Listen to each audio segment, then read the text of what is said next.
Here with a couple of locals. We just talked about Rockley before. That's obviously an urgent issue. On the left here we've got Michael from Railway Preservation Society Queensland. On the right here we've got local extraordinaire and community activist and local man Peter Hallam. Alright, so Michael, why don't you just kick us off, and Cross River Rail is going to come here next is my understanding. So we've got the battle at Rockley we've already talked about. Do you want to just give us a quick rundown of what your concerns are here?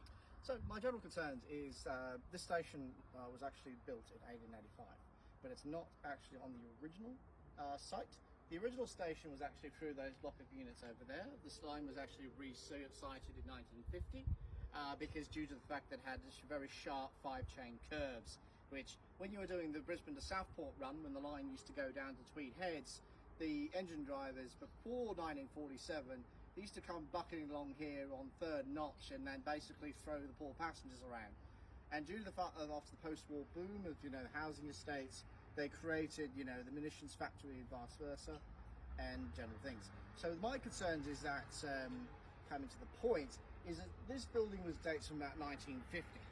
So this is actually part parcel to the development of the post-war era of Salisbury, and is a representative of the original station buildings from 1910 to about 1950 of concrete poured construction.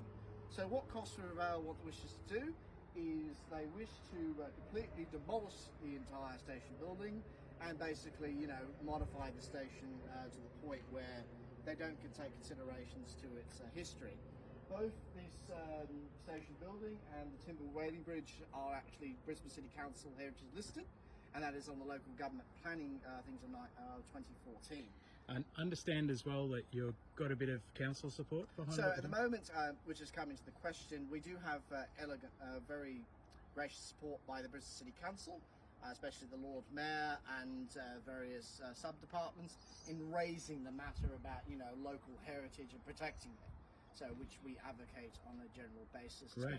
Okay, lot of overlaps there with what we've been advocating for on the, and Peter here has been advocating on the Nathan Salisbury Maruka neighbourhood plan. So Peter, we just brought you down here. We just filmed you down at Russell Park. Your family's got a lot of history here, and you've got a few funny stories about this station, haven't you? Yeah, look, Salisbury Station, very proud of it. I recall a story of when they were putting new signs up from the old 1950s, the black and white signs. One of the girls that I know from the district, let's call her Denise, she scored it, and I even offered to buy it when her and her husband were moving out of Salisbury 3 years ago. I mean, everybody wants to have a bit of history in their backyard. I remember the dirty old diesels that used to be here when you'd sit on the long seats. Brilliant memories, and love the suburb. And this is the history that we need to keep. It gives us depth, and when life throws us problems, we can draw on all of our history, keeps us stable. Okay, I'll just quickly come back to Michael. So what sort of outcome are you sort of aiming for here?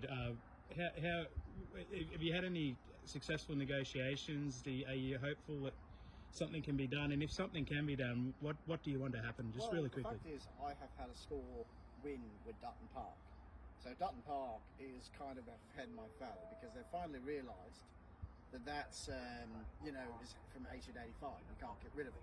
So what I want to do here at Salisbury is basically incorporate the 1950s building, restore it, because obviously over the years it has been denigrated and QR's led to rack and ruin, and also to be constantly reminded that information panels and anything about this the suburbs history, because in the 1950s, and because I come from a railway family and I've got family members who are in engine drivers, so they used to come running down here from Maruka and used to notch up the steam locos and then barrel through here, something like that. So you want the state this building retained. Hopefully the Cross River Rail designers can come up with some smart way of incorporating this in. There does seem to be a lot of room here, so we can easily do like it.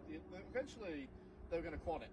there's plans by the railways in about the 1950s, 1956 to 1958, to incorporate quad. So there's adequate room to do it, but at what sacrifice do you do it to local heritage?